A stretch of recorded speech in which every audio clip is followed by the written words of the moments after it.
What causes sleep apnea? Ever wonder why sleep apnea happens? Well, let's break it down.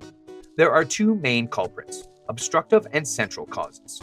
In obstructive sleep apnea, your throat muscles relax too much when you sleep, blocking your airway. Things like extra weight, big tonsils, or even the shape of your throat can cause this. Sleeping on your back? Yeah, that doesn't help either. There's central sleep apnea, which is more about your brain not sending the right signals to breathe. Conditions like heart disease or a stroke can mess with those signals. Both types leave you waking up, gasping for air, and feeling exhausted. Not the best way to rest, right? If you like this video, please like it and share with your friends. And don't forget to subscribe to our Family Health Guide channel for more health-related videos.